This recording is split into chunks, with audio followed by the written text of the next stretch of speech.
ఇప్పుడు మనం ఈ బయటకు వచ్చే కార్యక్రమంలో ఇందాక ఏం చూసాం, మనం ఈగో గురించి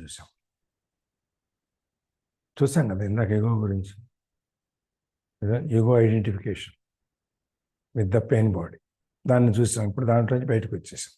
ఇప్పుడు ఆరిజిన్ ఆఫ్ ఫియర్, ఇప్పుడు మనకుండే కారణాలు ఏంటి అనే దాని గురించి మనం చెప్పుకుంటూ వస్తున్నాడు. థాట్స్, ఎమోషన్స్, ఈగో, ఫియరు, ఇవన్నీ మనని ఆ పెయిన్ బాడీ వైపు తీసుకెళ్తాయి అన్నమాట. దాంట్లో నుంచి బయటికి రావటానికి చెప్తున్నాడు. ఈగో గురించి అయిపోయింది. ఇప్పుడు ఆరిజిన్ ఆఫ్ ఫియర్, భయం. ఈ భయం ఎక్కడి నుంచి వస్తుంది, ఎలా పుడుతుంది, ఎందుకు పుడుతుంది? భయం ఉండటం మంచిదా కాదా?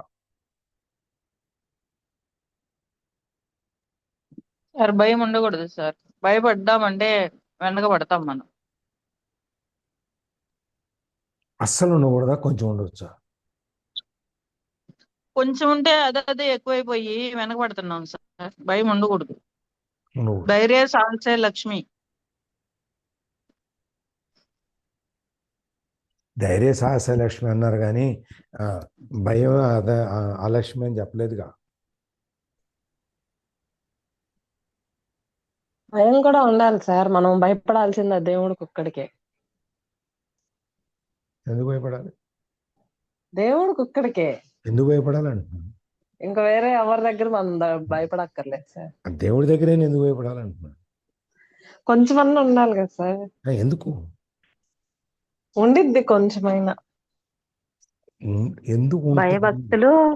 భయభక్తులు వినయ విధేయతలు ఉండాలంటారు కదా సార్. అంటే భయం ఉంటేనే అలర్ట్నెస్ ఉంటుంది సార్. భయం లేకపోతే అదేమంటారు, ఒక ఒక బార్డర్స్ ఉండవు ఇక దేనికి కూడా.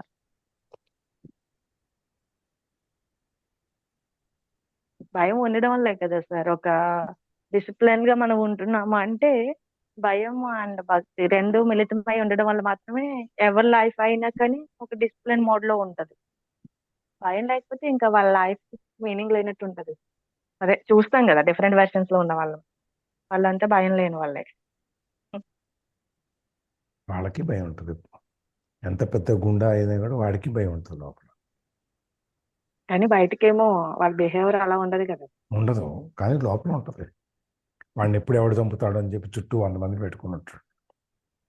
ఫేస్ టు ఫేస్ ఎదురుగా వెళ్ళి మాట్లాడినప్పుడు తెలుస్తుంది సార్. మీరు అన్నట్టు వాళ్ళ లోపల ఏది భయం ఉందో, వాళ్ళ లోపల ఇన్నర్ ఫీలింగ్ ఏంటి అనేది ఆ అదే మీరు సింగిల్ గా వాళ్ళని ఎప్పుడైనా అలా మీట్ అయితే అప్పుడు తెలుస్తుంది, ఓపెన్ అవుతారు సార్. అందరిలోనూ గట్రా ఓపెన్ అవ్వరు కదా.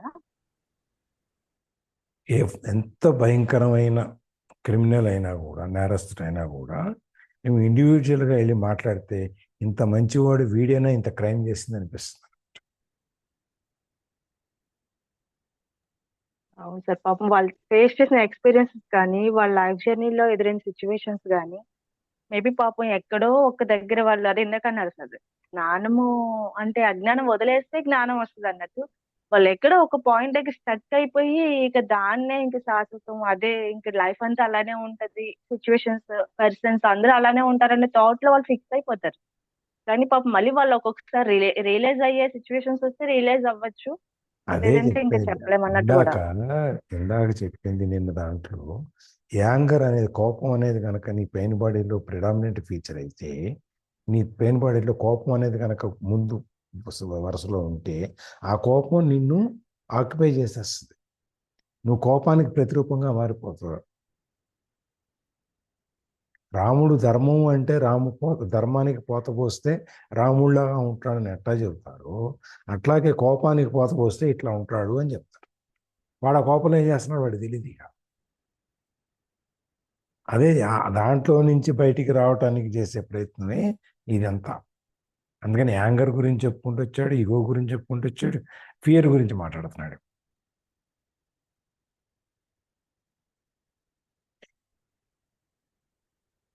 మన ఈ ఎమోషనల్ పెయిన్ ఏదైతే ఉందో, భావోద్వేగాలతో వచ్చేటువంటి బాధ ఏదైతే ఉందో, దానికి కారణం ఈ భయం అనేది అండర్లయింగ్ ఫ్యాక్టర్. చాప కింద నీరులాగా ఉంటుంది అన్నమాట. అంటే ఈ వెళ్ళిపోద్దాము, ఈ ఆనందం, ఈ సంతోషం ఏదైతే ఉందో, ఆ సంతోషం వెళ్ళిపోద్దామో అని భయపడుతుంటాం. ఇప్పుడు ఎవరైనా నవ్వుతున్నాం అనుకోండి, అబ్బాయి వాడు ఎంత నవ్వేసా, ఎంత సరదాగా ఉంది, మళ్ళీ ఇంటికి వెళ్ళి ఈ పాత గోల ఈ పని మళ్ళీ పడాలి కదా. దాని వెనకాలే వస్తుంది బాధ అనేది. అరే ఇంతసేపు ఆ లలితతోనో రైతుతోనో ఆ కరుణ గారితో మాట్లాడుతానో సత్య వాళ్ళతో బ్రహ్మాండంగా ఎంజాయ్ చేసాం, దీన్ని గుర్తుపెట్టుకుందాం అనుకో, క్లాస్ అయిపోయింది, ఇంక మళ్ళీ మన రోజు రొటీన్ మళ్ళీ మొదలు వెళ్ళాలి, బ్రష్ చేసుకోవాలి, యోగా చేయాలి, మళ్ళీ గుడికి వెళ్ళాలి, ఈ రోజు కాదు.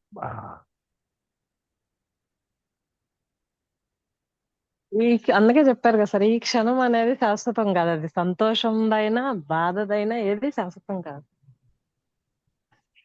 సంతోషంగా ఉన్నప్పుడు అనుకుంటాం ఎంత సంతోషంగా ఉన్నామని, కానీ అది శాశ్వతం కాదు అని అనుకోలేము.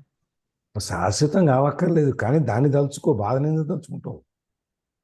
బాధను కూడా తలుచుకోకూడదు, అది శాశ్వతం కాదు. అదే చెప్పేది, శాశ్వతం కాని ఈ బాధని నిమిషం తలుచుకుంటావు కానీ శాశ్వతం కాని ఆనందాన్ని ఎందుకు తలుచుకోవు?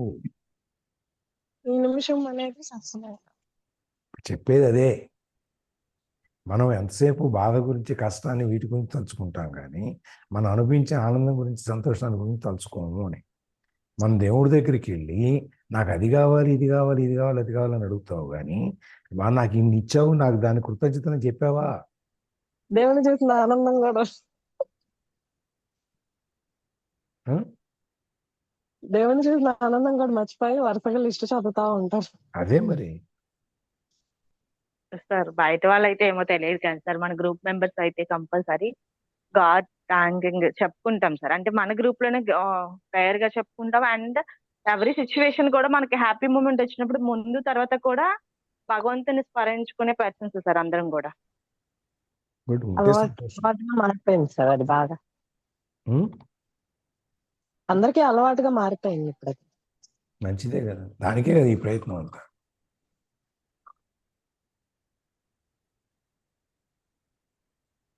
How does fear arise and why is there so much of it in people's lives? ఈ భయం అనేది ఎట్లా పుడుతుంది అసలు? ఎందుకు మన జీవితాల్లో భయం అనేది ప్రముఖంగా ఉంటుంది? మనం ఏ చేయాలన్నా ముందు భయపడతాం. కొత్త వంట చేయాలన్నా కూడా భయపడతాం. ఏమో ఇది ఎట్లా వస్తుందో ఏంటో, బాగా రాకపోతే తిడతారు, ఎంత శ్రమ వేస్ట్ అయిపోద్దేమో, అది భయమే కదా. అది ఒప్పుకుంటాను సార్. పోస్ట్పోన్ కూడా చేస్తాం దాన్ని, తప్పదు మీదకి వచ్చాక చేయాలంటే చేస్తాం కానీ డెఫినెట్లీ. అక్కడ దాకా ఇవాళ అంటుంది అట్టుందో ఏమో, ఎన్ని తిడతారో, అది కూడా భయమే. మన జీవితంలో ప్రతి క్షణం భయంతోనే ముడిపడి ఉంటుంది. ఎందుకు మన జీవితాల్లో అది ఉంది? And isn't a certain amount of fear just healthy self-protection? ఇంత భయం అక్కర్లేదు, కొద్దిగా భయం ఉంటే మనకి మన సెల్ఫ్ ప్రొటెక్షన్, మనం కాపాడుకోవడానికి కొద్దిగా భయం ఉంటే చాలుదా. దానికి ఎగ్జాంపుల్ ఏమంటారంటే, if I didn't have fear of fire, నాకు నిప్పు గురించి భయం లేకపోతే నేను చెయ్యి అందులో పెట్టేస్తాను, చెయ్యి కాలిపోతుంది. సాయిబాబా కంటే కాలలేదు, మన కాలుతుందిగా. నిప్పు కాలుతుంది అనే భయం మనకు లేకపోతే మనం ఏం చేస్తాం? అంటే వెళ్ళి పెడతాం. నీళ్ళలో వరద వచ్చేటప్పుడు మనం లోపల తెచ్చి కొట్టుకుపోతాం అనే భయం మనకు లేకపోతే కొట్టుకుపోతాం. ఉండాలి, కొద్దిగా ఉండాలి. మనని మనం రక్షించుకోవటానికి అవసరమైనంత ఉండాలి. చిన్నప్పుడు చందమామలో కథ ఉండేది. ఒక ఆయనకి అసలు భయం అనేది అబ్బాయికి తెలియదు, చిన్నప్పటి నుంచి నేర్పలే ఎవరు.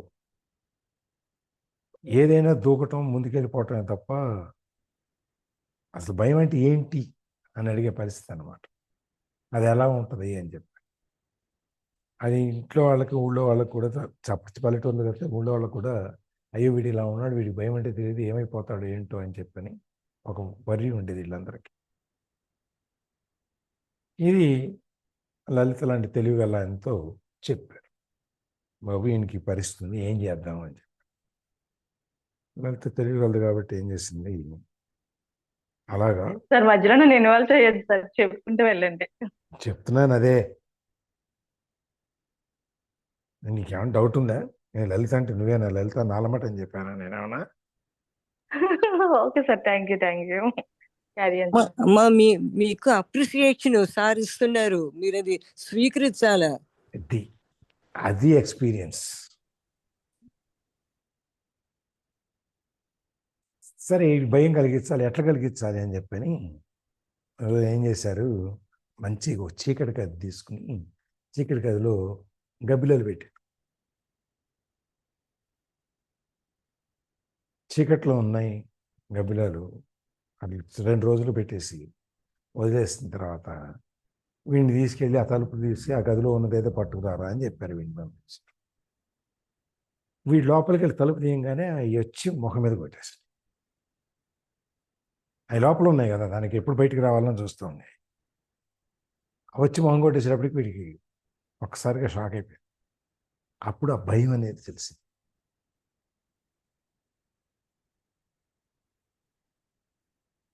భయం అనేది కూడా అవసరమే, అయితే ఎంతవరకు అంటే అవసరమైనంత వరకే. ప్రధానికి భయపడిపోకూడదు. భయం అనేది మనం జాగ్రత్తలు తీసుకోవటం కోసమే. హిమాలయ పర్వతాలు ఎక్కడానికి వెళ్తున్నామని చెప్పని నేను కాటన్ షర్ట్ వేసుకొని వెళ్తే ఏమవుద్ది?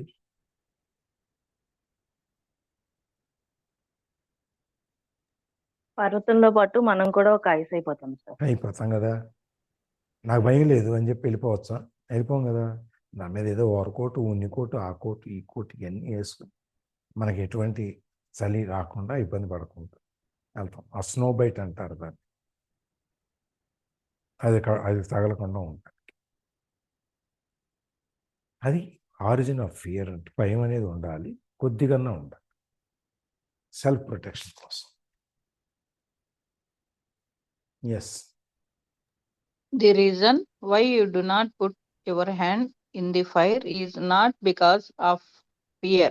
It is because you know that you will get burned. You do not need fear to avoid unnecessarily danger. Just a minimum of intelligence and common sense for such practical matters. It is useful to have apply the lessons learned in the past. Now, if someone threaten you with fire or with physical violence, you might experience something like fear. This is an instinctive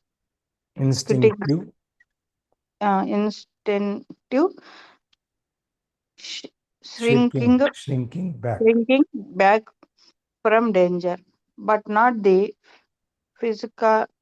psychological condition of fear that we are talking about here. The psychological condition of fear is divorced from any concrete and true immediate danger. It comes in many forms: unease, worry, anxiety, nervousness, tension, dread, phobia, dread, phobia, and so on. This kind of psychological fear is always for something that might happen, not of something that is happening now. You are in the here and now, while your mind is in the future. This creates an anxiety gap. And if you are identified with your mind and have lost touch with the power and simplicity of the now, that anxiety gap will be your constant companion. You can always cope with the present moment, but you cannot cope with something that is only a mind projection. You cannot cope with the future. అంత పెద్ద paragraph కదా.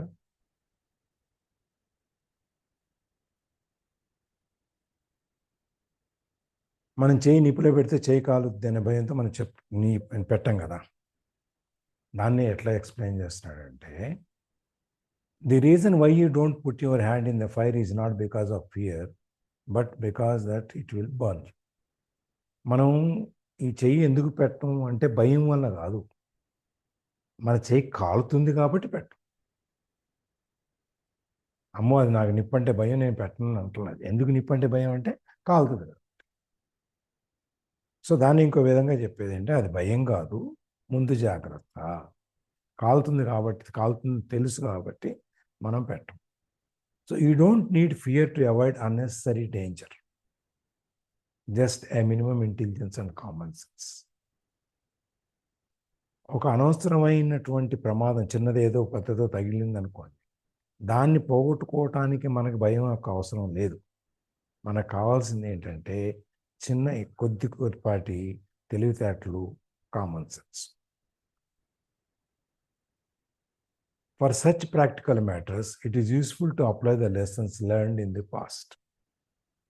మనం గతంలో నేర్చుకున్నది, అనుభవించిన అనుభవాలు ఏవైతే ఉన్నాయో దాన్ని మనం పూర్తిగా తీసేయట్లేదు కాబట్టి, ఛాయలు ఉంటాయి కాబట్టి, దాన్ని మనము ఈ భయం అనే దాని కింద ఈ కామన్ సెన్సు, లిటిల్ ఇంటెలిజెన్స్ ఏదైతే ఉందో, మనం ప్రతిదీ మనమే అనుభవించాలి, సొంతంగా అంటే అనుభవించలేం. ఎవరో అనుభవించిన వాటిని కూడా, వాళ్ళ అనుభవాలను కూడా మనం చూసుకుని, మనం దాంతోపాటు ఇది వాళ్ళకి ఇలా జరిగింది, మనం జాగ్రత్తగా ఉండాలి, లేకపోతే మనం దీన్ని ఎట్లా తప్పించుకోవాలి, లేకపోతే మనకు జరగకుండా మనం ఎలా చూసుకోవాలి అనే దానికోసం ఈ గతాన్ని మనం ఉపయోగించుకోవచ్చు అనమాట. ఆ నేర్చుకున్న పాఠాలని ఇక్కడ ఉపయోగించుకోవాలి. Now if someone threatened you with fire are with physical violence, you might experience something like fear. ఎవరైనా నిప్పు తీసుకొచ్చి అంటించడానికో, లేకపోతే ఎవరైనా మనకి కొట్టబోయారో, మనకి శరీరానికి ఏదైనా మన ఫిజికల్గా మన మీద దాడి చేయబోయారు అనుకోండి, మనం ఏం చేస్తాం, లోపల ఒక గుబుల్ లాంటిది వస్తుంది. వీడు నిజంగా అంటిస్తాడేమో, వీడు నిజంగా వస్తాడేమో, పోట్లాడతాడేమో అనేది ఒక చిన్న భయం లాంటిది ఉంటుంది. This is an instinctive shrinking back from the danger, but not psychological condition of fear that we're talking. ఈ నిప్పు, ఇప్పుడు మనం ఇందాక స్టోరీ చెప్పుకున్నామే, తలుపులు తీయంగానే ఒకసారి ఆ గోడలు మీద పడేటప్పటికి వీడికి వెనక్కి తీసుకున్నాడు, అదే భయం. ఆ షింకింగ్, ఇన్స్టింక్టివ్ షింకింగ్, దానికి వాడి ప్రయత్నం లేదు. తలుపు తీయంగానే ఇట్లా వెనక్కి వెళ్ళిపోతే, ఆ వెనక్కి వెళ్ళిపోవటం అనేది ఫిజికల్ రియాక్షన్. మెంటల్గా ఇది వస్తే నేను వెనక్కి వెళ్ళాలని దాని ప్లానింగ్ ఏమి ఉండదు, ఇన్స్టింక్టివ్ అనమాట. ఆ షింకింగ్ బ్యాక్ ఫ్రమ్ డేంజర్, ఆ ప్రమాదంలో నుంచి బయటపడటానికి అది ఒక రియాక్షన్ అనమాట. దాంతో అదే వస్తుంది. But not the psychological condition of fear we're talking. ఇక్కడ మనం మాట్లాడేటువంటి సైకలాజికల్ ఫియర్ ఏదైతే ఉందో, మనం ఫియర్ అంటే ఎందుకు అనేది ఫిజికల్గా ఏమి నష్టం చేస్తుందని మాట్లాడుతాం. సైకలాజికల్గా మనకి మనం ఫియర్ అనేది మన సైకలాజికల్గా మనకేం నష్టం చేస్తున్నది దాని గురించి మాట్లాడలేదు. మనం ఫిజికల్గా ఏం జరుగుద్ది అనేది, ప్రాక్టికల్గా ఏం జరుగుద్ది అనే దాని గురించి మాట్లాడతాం.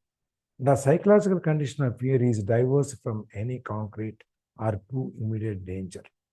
ఈ సైకలాజికల్ కండిషన్ ఏదైతే ఉందో, స్వాభావికమైనటువంటి ఈ కండిషన్ ఏదైతే ఉందో, అది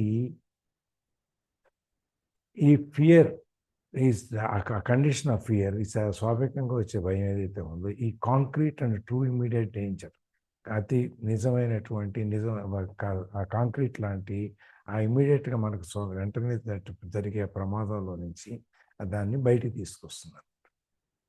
it comes in many forms. అదేవిధంగా జరుగుతుంది ఈ స్వాభావికమైనటువంటి దీనిలో. ఈ భయాన్ని ఎట్లా జరగవచ్చు అంటే, ఇట్ మే బి అన్ఈజ్, కొంచెం అసహనంగా ఉండొచ్చు, బాధతో ఉండొచ్చు, యాంగ్జైటీ ఉండొచ్చు, నెర్వస్నెస్ ఉండొచ్చు, లేకపోతే టెన్షన్ ఉండొచ్చు, భయం ఉండొచ్చు, ఫోబియా ఉండొచ్చు, కొంతమందికి వాటర్ ఫోబియా ఉంటుంది, నీళ్ళలో నడవలేరు, నీళ్ళు హైడ్రోఫోబియా అంటాం దాన్ని. ఆ నీళ్లు కనపడితే వాళ్ళు నడవలేరు, కళ్ళు మూసుకొని పట్టుకునేవాళ్ళు. అదే సినిమాలు ఏంటంటే నాగార్జున నాగార్జున నాగార్జున అట్లా నీళ్లు తాగడం భయం అయితే కళ్ళు మూసుకోమంటారు, కళ్ళు మూసుకోమని పట్టుకుని తీసుకుని నడిపించుకుంటూ వెళ్తారు. నీళ్ళు దాటానా అంటారు అప్పుడు. అదే ఆ విధంగా ఇట్లాంటి రకరకాలుగా ఈ స్వాభావికంగా ఈ సైకలాజికల్ ఫియర్ అనేది రావచ్చు అనమాట. This creates while your mind in the future you're in the ఇప్పుడు ఎప్పుడైతే మనం ఇవన్నీ జరుగుతాయో this kind of psychological fear is always of something that might happen and not of something that is happening now. ఈ భయం అనేది ఎప్పుడు కూడా మనకి భవిష్యత్తు గురించి ఆలోచించేటప్పుడు ఎక్కువ ఉంటుంది ఈ సైకలాజికల్ ఫియర్ అనేది. ఇలా జరగవచ్చేమో, అది జరుగుతుందేమో, ఇలా అయితే ఎలా అవుతుంది అని మనం దాని గురించి బాధపడతాం. ఇప్పుడు జరిగేదానికి దానికి సంబంధం ఉండదు, ఈ క్షణానికి రేపు వచ్చేదానికి సంబంధం ఏమి ఉండదు. కానీ మనం దాని గురించి ఆలోచిస్తాం. You are here and now while your mind is in the future. మనం ఇక్కడ ఉన్నాము, ఈ క్షణం గురించి ఆలోచిస్తున్నాము, కానీ మన మైండ్ ఎక్కడో రేపు గురించో, వచ్చే సంవత్సరం గురించో, తర్వాత గురించో ఆలోచిస్తాం, తర్వాత తరం గురించో ఆలోచిస్తాం. This creates an anxiety gap. ఈ క్షణానికి ఫ్యూచర్కి మధ్యలో వచ్చే ఆ గ్యాప్ ఏదైతే ఉందో దాన్ని యాంగ్జైటీ, ఇలా అయితే ఎలా అని మనం ఎంత యాంగ్షియస్గా ఫీల్ అవుతామో, భయపడతాము, that is creates an anxious gap. And if you are identified with your mind and have lost touch with the power of simplicity, the anxiety gap will be your constant opinion. ఎప్పుడైతే మనం ఈ క్షణంలో నుంచి బయటపడిపోతామో, దాన్ని మనం గుర్తించకుండా పోతాము, అప్పుడు మనం ఆటోమేటిక్గా మనం ఆ యాంగ్జైటీ గ్యాప్లోకి వెళ్ళిపోతాం. మనతో పాటు ఉండిపోద్ది. ఈ క్షణాన్ని మనం వదిలేసి మన భవిష్యత్తు, మనం ఏమన్నా భూత భవిష్యత్తు కాలాల్లో ఏదైతే ఉందో అది మన ఇబ్బంది పెడుతుంది, వర్తమానం గురించి మనం మాట్లాడలేదని చెప్పి మనం చెప్పుకున్నాం. ఇప్పుడు మనం భూతకాలం గురించి వదిలేసాం, భవిష్యత్తు గురించి ఆలోచిస్తున్నాం ఫియర్లో. ఎందుకంటే కాలుతుంది అనే భయం పాతది ఏదైతే ఉందో అది అనుభవం కింద మిగిలిపోయింది, అది ఆల్రెడీ మనం ఎక్స్పీరియన్స్ చేసేసాం. ఫ్యూచర్ దాని గురించి మనం ఎక్స్పీరియన్స్ చేయలేదు కాబట్టి దాన్ని యాంగ్జైటీలోకి తీసుకెళ్తాం. ఆ యాంగ్జైటీ గ్యాప్ ఏదైతే ఉందో అది మనతో పాటు ప్రయాణం చేస్తూ ఉంటుంది. You can always cope with present moment, but you cannot cope with something that is only a mind projection, that is future. ఇప్పుడున్న దాంతో మనం కోపప్ చేసుకోవచ్చు, మనం దాంతో నివసించవచ్చు, కానీ రేపు ఏం జరగదు దాని గురించి ఆలోచిస్తూ మనం దాంతో పాటు కోపప్ చేసుకుని దాంతో బతకలేము.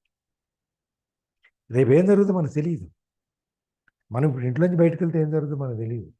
ఏం జరుగుతుందో అని చెప్పి మనం దాని గురించి ఆలోచిస్తూ ఒక యాంగ్జైటీ మనలో మనం క్రియేట్ చేసుకోలేము. కానీ దాని గురించే కనుక ఆలోచిస్తే అదే మన మిత్రులాగా అయిపోద్ది, మనతో పాటు ఉంటుంది. మనకి దాన్ని కంట్రోల్ చేసే శక్తి లేదు. మనకు శక్తి లేని దాని గురించి మనం ఆలోచిస్తూ ఉంటాము. శక్తి ఉండి చేయగలిగిన ఈ క్షణం గురించి మనం ఆలోచించం. మనకి తెలిసి అనుభవించే ఈ క్షణం గురించి మనం ఆలోచించము. మనం రేపుడు దాని గురించి ఆలోచిస్తూ ఆ బాధలో బతుకుతాం. యాంగ్జైటీ, దాన్ని బాధ అంటారు, యాంగ్జైటీ అంటున్నాడు. జరిగిపోయిన దాని గురించి బాధ అంటారు, ఎందుకంటే అనుభవించేసాం కాబట్టి అది బాధ. అనుభవించిన దాని గురించి యాంగ్జైటీ.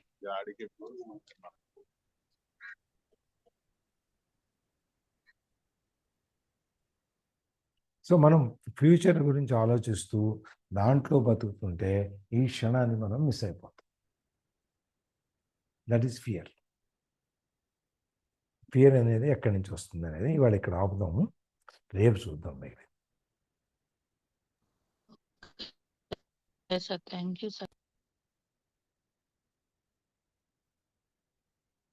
ఎవరైనా ఎవరైనా షేరింగ్స్ ఉన్నాయండి, డౌట్స్ కానీ? సార్ నేను కొన్ని చెప్తాను సార్. నేను ఇప్పుడు మనం ఇంట్లో ఉన్నాము, మనం ఏం తెలుసుకోవాల్సిన అవసరం లేదు అని మాత్రం ఎవ్వరు అనుకోకూడదు సార్. ఖచ్చితంగా. మన ప్రతి విషయం గురించి మాత్రం అవగాహన ఉండాలి. మనం ఏదైనా మంచైనా, చెడైనా మనం షేర్ చేసుకోవటానికి మంచి ఫ్రెండ్స్ ఉండాలి సార్. ఒకళ్ళైనా, ఎంతమందైనా. ఏ విషయం గురించైనా మనకు అవగాహన ఉండాలి. ఇప్పుడు మనకి పండ్లు అవసరం అనుకోండి, ఎక్కడ దొరుకుతాయి ఏంటి అనేది. హాస్పిటల్ అవసరం అనుకోండి, హాస్పిటల్ ఎక్కడుండింది ఏంటి అనేది. ప్రతి ఒక్కటి మాత్రం అవగాహన ఖచ్చితంగా అన్నీ తెలిసుండాలి సార్. లా గాని అన్నీ మనకు చట్టాలు అలాంటివన్నీ అంటే పెద్ద పెద్దయి అవసరం లేదు. ఏదో అనుకోకుండా కొన్ని చిన్న సమస్యలొస్తాయి. వీటి నుండి మనం బయట ఎలా పడాలి అని చెప్పి ప్రతి ఒక్క దాని గురించి మనకు అవగాహన తెలుసుకోవాలి. అదే మన మైండ్‌లో అవసరం లేదు. అవి ఉంటే గనక కొంచెం భయం లేకుండా జీవితం కొనసాగించడానికి బాగుంటది సార్. వస్తది అనుకోకుండా ఒక సమస్య వస్తది. దాన్ని మనం ఫేస్ చేయలేము. ఒక్కళ్ళం అప్పటికప్పుడు తెలుసుకోవాలంటే చాలా టైం పడతది. చాలా సఫర్ అవుతుంటాం. అందుకని మనం కొంచెం అవగాహన అనేది, శ్రద్ధ అనేది, ప్లానింగ్ అనేది మన లైఫ్ గురించి చాలా అవసరం అని జెప్పేసి నాకిప్పుడిప్పుడు తెలుస్తుంది. అందుకని మన గ్రూప్‌లో ఉండేవాళ్ళు చిన్నవాళ్ళు ఎవరైనా ఉండి కొంచెం తెలియదు అని అనుకోకుండా ప్రతి ఒక్క దాని గురించి మాత్రం నేర్చుకోండి. ఈజీగా మనం జీవితం ప్రయాణం చేయగలుగుతానికి సహాయపడతది. థ్యాంక్ యూ అండి. Thank you. నమస్తే కరెక్టేనా? అండి. కరెక్టేనా సార్? Hmm. కోటేశ్వరరావు సార్ కరెక్టేనా? కరెక్టే. ఇప్పుడు హాస్పిటల్ ఉంది. ఏ హాస్పిటల్ ఏంటి? మన స్కూల్స్ ఉన్నాయి. పిల్లలు ఏ స్కూల్ అయితే బెటరు? పనులున్నాయి. ప్రతి ఒక్కటి అవగాహన కావాలి మనకి. తెలుసుకోవటం మాకెందుకులే అనేది ముఖ్యం. మనకెందుకులే అని అయితే అనుకున్నామనుకోండి. దానికే చెప్పేది, నువ్వు తెలుసుకోవటం అనేది ఎలా తెలుసుకుంటావు అంటే, గతంలో నుంచి వచ్చే నీ అనుభవాల నుంచి నువ్వు నేర్చుకో. భవిష్యత్తులో ఇది ఎక్కడ దొరకుతో అంటూ ఆలోచించుకుంటూ దాని గురించి నువ్వు యాంగ్జైటీ, నీకు బాధ వద్దు అనేది. సఫరొద్దు. తెలుసుకోవాలి. ప్రతి ఒక్కటి గూడా మనం తెలుసుకొని ఉంచుకోవాలి అంతే. అది ఇప్పుడు అంతే. పెళ్లి బట్టలకెళ్తున్నాం అనుకోండి సార్. బట్టలు ఎక్కడ బాగా దొరుకుతాయి? బట్టలు బ్లౌజులు అనుకోండి. ఎవరు బాగా కుడతారు? అలా ఉంది. అలాగే లైఫ్ కూడా మనము ఇవన్నీ ఎవరెవరి అనుభవాలు వాళ్ళవి. ఆ హ్మ్. అనుభవాల్ని మనం ఒక పుస్తకంలాగా చూసుకోవటమే తప్ప మనం ఆ అనుభవాన్ని మనం తీసుకోలేం. అవగాహన అవసరం. అంతే. ఇక్కడ బట్టలు బాగా దొరుకుతాయంటే వాళ్ళ టేస్ట్ సరిపడే బట్టలు ఆ షాప్‌లో దొరికింది కాబట్టి ఆ షాప్ బాగుందని చెప్తారు. మనకు నచ్చకపోవచ్చు అది. నమస్తే గురుగారు. నమస్తే రమాదేవి గారు పోటు. నేను ఇవాళ ఒక కొత్త విషయాన్ని మీకు తెలియజేస్తాను. ఒకవేళ మీకు తెలిసుంటే అది పాత విషయం, తెలియకపోతే కొత్త విషయం. ఎప్పుడైనా అంతే. తెలిసింది పాత విషయం, తెలియంది కొత్త విషయం. కొత్త విషయం. మార్చిన నేను కొత్త విషయం. లాస్ట్ మంత్ నుంచి సంయన అని ఒక ప్రోగ్రామ్ కి అటెండ్ అవుతున్నాను. దాన్ని ఫాలో అవుతున్నాను. హిందూ చైతన్యం దాని పేరు. అది స్పిరిచువాలిటీ గురించి డెవలప్మెంట్ అని చెప్తున్నారు. కానీ దాంట్లో జాయిన్ అయ్యాక ఫుడ్ వచ్చేసేసి ఓన్లీ లిక్విడ్ ఫుడ్ తీసుకోవాలి 24 డేస్. 24 డేస్ ఎలా అంటే ఫస్ట్ 2 డేస్ లిక్విడ్ తీసుకోమంటున్నారు. తర్వాత 2 డేస్ మామూలుగా మనం తినే మీల్స్ తినేయమంటున్నారు. మళ్ళీ 7 డేస్ లిక్విడ్ ఫుడ్, మళ్ళీ 2 డేస్ మామూలు ఫుడ్, తర్వాత 11 డేస్. అట్లా 3 స్టెప్స్గా అది 24 డేస్ ప్రోగ్రామ్. లిక్విడ్ ఫుడ్ తీసుకోవటం వలన మనకి వెయిట్ లాస్ అవుతున్నాము. మోకాళ్ళ నొప్పులు ఉంటే మోకాళ్ళ నొప్పులు, బాడీ పెయిన్స్ అవి తగ్గుతున్నాయి. షుగర్లు, బీపీలు అవన్నీ కంట్రోల్ అవుతున్నాయి. దాదాపుగా ఎవరికి ఏ ప్రాబ్లం ఉందో ఆ ప్రాబ్లం రికవరీ అవుతుంది. ప్రోగ్రాంలో వచ్చేసి అందరూ ఫీడ్బ్యాక్ ఇచ్చినవి అంటే వాళ్ళకి వచ్చిన రిజల్ట్ మాత్రమే ఇవి ఇక్కడ చెప్తూ ఉంటారు. ఇక కొత్తగా చెప్పేది ఏముండదు. అది ప్రోగ్రాం.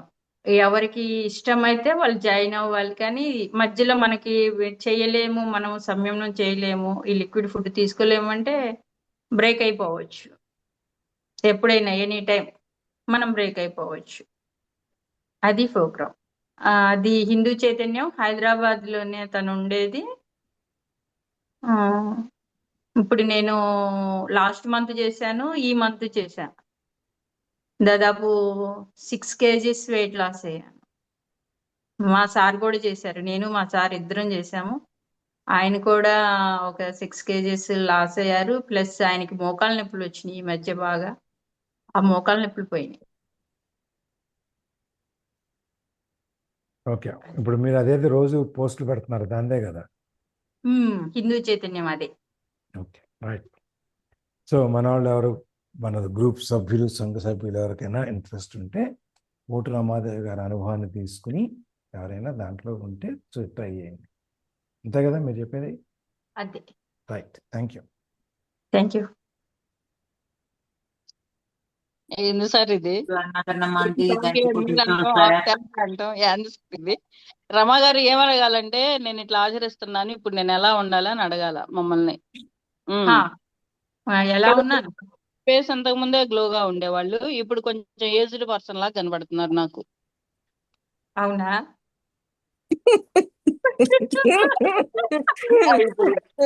హాయ్ బా.